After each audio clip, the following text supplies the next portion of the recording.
Tenanglah, kau tidak sendiri di sini. Aku akan membawamu ke masa lalu, ke masa kejayaan Trusmi. Di sana, kau akan melihat cerita yang terlupakan, mendengar suara yang terpendam, dan merasakan semangat yang masih membara. Siaplah, perjalanan waktumu dimulai sekarang.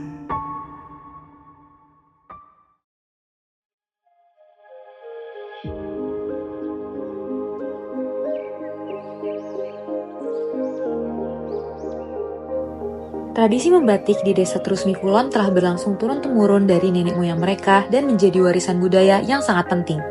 Desa ini tidak sekadar rumah bagi industri batik, namun juga sebagai saksi perjalanan sejarah yang mengaitkan warisan budaya dengan perkembangan masyarakat. Di masa kejayaan tersebut, Trusmi dikenal sebagai jantung industri batik Cirebon. Motif-motifnya yang kaya akan makna dan filosofi menjadi daya tarik tersendiri di ranah seni. Warisan budaya ini mencerminkan kearifan lokal yang terjaga, di mana setiap goresan dan pewarnaan pada kain tidak sekedar cantik saja, tetapi juga menyimpan cerita dan identitas dari masyarakatnya. Dalam RT/RW Kabupaten Cirebon, juga telah ditetapkan Kecamatan Pleret sebagai kawasan strategis kabupaten dan pusat pelayanan lingkungan. Namun, sebagaimana diungkapkan dalam RPJMD Kabupaten Cirebon tahun 2019 sampai 2024, terdapat sejumlah tantangan yang harus dihadapi untuk mengoptimalkan potensi ini. Keberjalanan Desa Trusmi Kulon juga menghadapi berbagai kendala, diantaranya kualitas produk, pemasaran, dan diversifikasi ekonomi agar tidak bergantung pada satu sektor saja. Perbedaan harga, persaingan yang tidak sehat, serta keterlibatan generasi muda juga menjadi tantangan yang dihadapi. Berikut merupakan metodologi penelitian yang kami gunakan. Desa Trusmi Kulon terletak di Kecamatan Pleret, Kabupaten Cirebon dengan luas besar 0,58 km persegi. Industri batik atau toko-toko yang berada di desa ini menunjukkan kecenderungan beraglomerasi. Nah, BUMDes di sini juga turut membantu usaha mikro di industri ini dengan pinjaman kredit.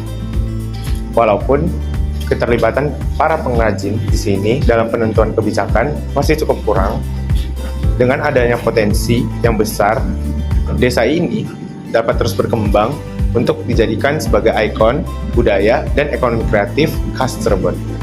Jumlah penduduk di Desa Trusmi Kulon berjumlah sebanyak 3.345 jiwa dengan mayoritas penduduk berpendidikan SD.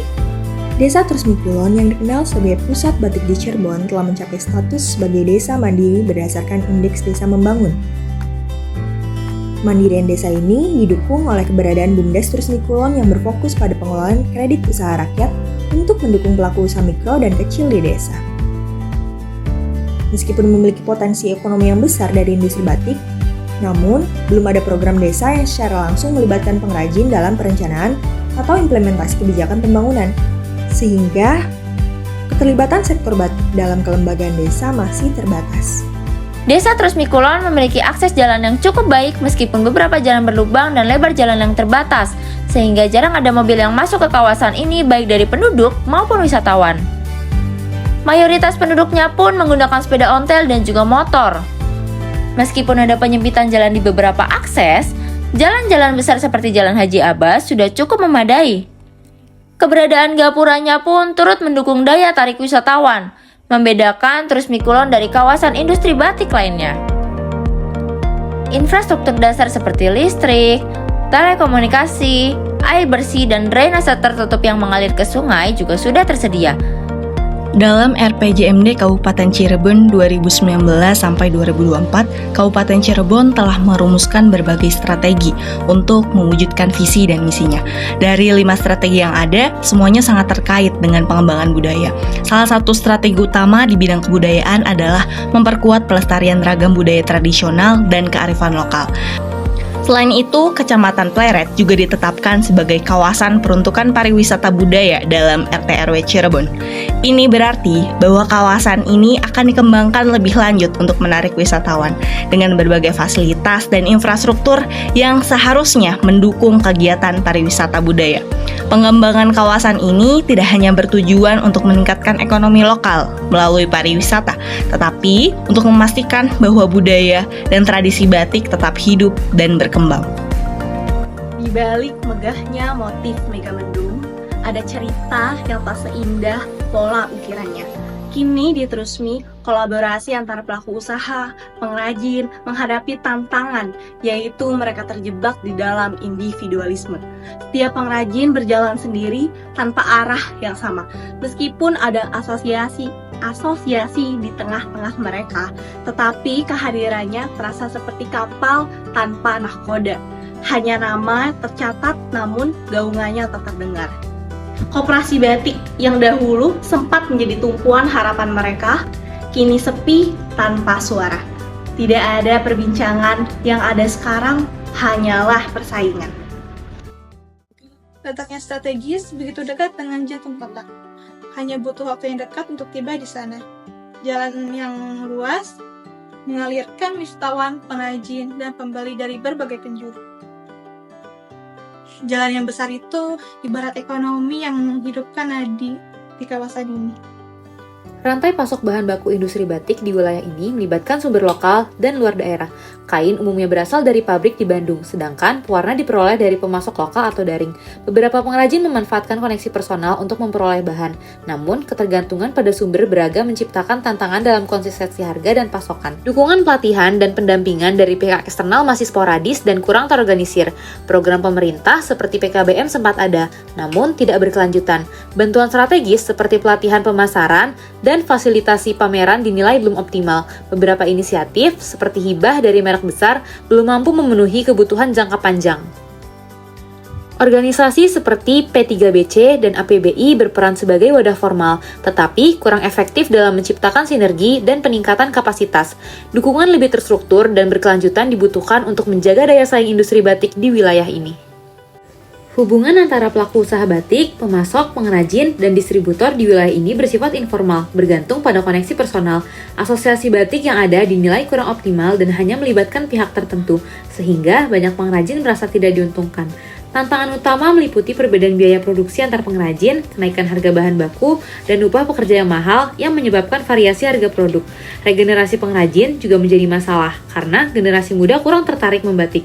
Masa depan Trusmi tidak hanya ada di tangan pengrajin, tetapi juga pada kebijakan pemerintah. Melalui RPJMD Kabupaten Cirebon, kawasan ini diatur sebagai pusat budaya dan pariwisata. Kolaborasi pengrajin, peningkatan infrastruktur, dan pelebaran jalan menjadi langkah awal. Tapi langkah kecil itu membutuhkan dukungan dari kita semua. Pembangunan yang berorientasi pada manusia dimulai dengan kolaborasi. Paguyuban P3BC dan inisiatif lokal telah membuka jalan, tapi masih banyak yang harus dilakukan. Hubungan dengan pasar global memberikan stabilitas, tapi bagaimana caranya ya desa ini bisa menjadi motor ekonomi, bukan hanya sebagai pemasok. Lalu untuk pengelolaan lingkungan di mana fasilitas dari limbah batik-batik yang sudah ada harus diolah kembali dan menjadi fasilitas pengolahan limbah batik tersendiri yang tidak akan mencemari lingkungan desa Trusmi Kulon. Lalu yang terakhir adalah pengembangan infrastruktur wisata dan pendidikan yang berhubungan dengan wisata industri batik ini, di mana bisa menggunakan sarana wisata seperti sanggar budaya dan museum batik yang sudah ada, dan diperkuat lagi pengembangannya untuk memperkuat identitas budaya desa Trusmi Kulon. Pedesaan dalam pendekatan ini dilihat sebagai tempat yang bukan hanya untuk memproduksi, tetapi juga sebagai lingkungan hidup yang mendukung kesejahteraan sosial, budaya, dan ekonomi masyarakat. Kami melihat function of rural areas-nya, di mana desa Trusmi Kulon berkontribusi dalam mendukung kesejahteraan sosial masyarakat melalui beberapa program yang tersedia, seperti Posyandu yang sudah aktif di seluruh RT menjadi bukti bahwa aspek kesehatan masih menjadi perhatian penting dalam komunitas ini. Selain itu juga ada pelatihan keterampilan membatik untuk anak-anak, untuk menciptakan kesadaran untuk budaya mereka sejak dini, sekaligus mempersiapkan keterampilan yang mungkin bermanfaat untuk di masa depan. Desa Trusmi Kulon memiliki potensi sebagai destinasi wisata budaya yang dapat berkembang jauh lebih baik dengan perkembangan infrastruktur untuk menarik lebih banyak wisatawan. Posisi Trusmi Kulon sebagai desa wisata juga ada kaitannya dengan masalah-masalah yang dialami.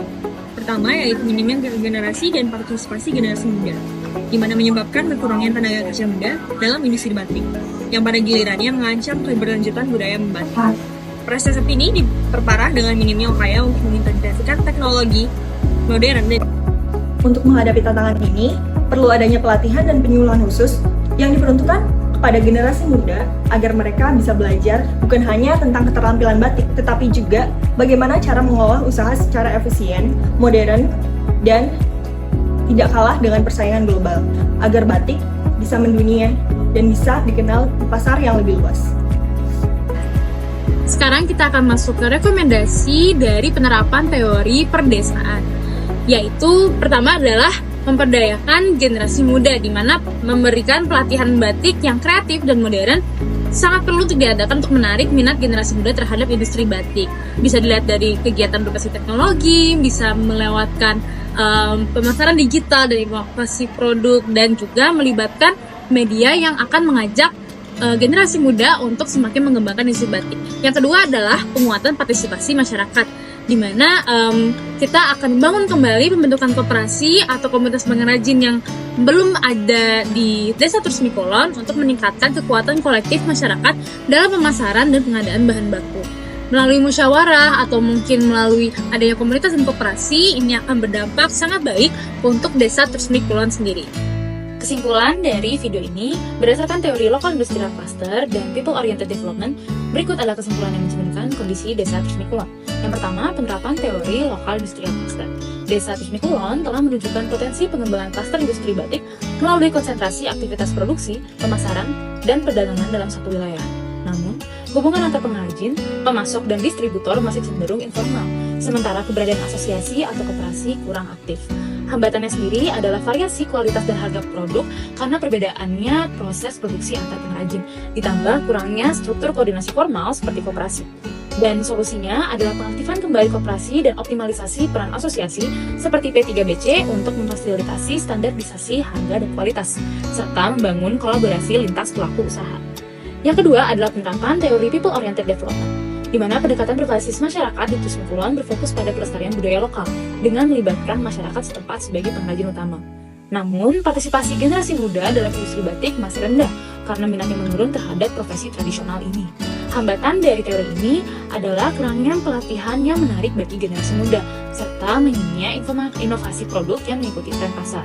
Solusinya adalah mengadakan program pelatihan kreatif yang relevan dengan teknologi dan pasar modern, serta mendorong keterlibatan masyarakat melalui pembangunan kapasitas dan pengambilan keputusan yang inklusif. Kesimpulan umum dari seluruh video ini adalah Desa Trusmi Kulon memiliki peluang besar sebagai pusat klaster industri batik dan contoh pengembangan berbasis masyarakat. Namun diperlukan kolaborasi lintas pemangku kepentingan untuk mengatasi tantangan seperti koordinasi rantai pasok, regenerasi pengrajin, dan inovasi produk. Dengan strategi pengembangan koperasi, pelatihan generasi muda, dan pengelolaan yang lebih terintegrasi, Desa Trusmi Kulon dapat berkembang menjadi destinasi wisata budaya dan ekonomi kreatif yang bersatu.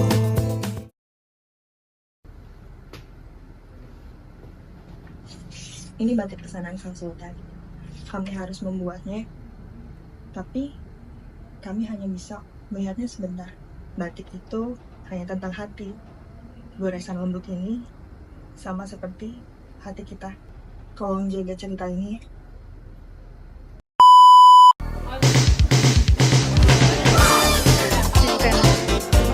Gimana setelah menjadi foodblog? Upgrade guys, sudah tidak apa. Soalnya blog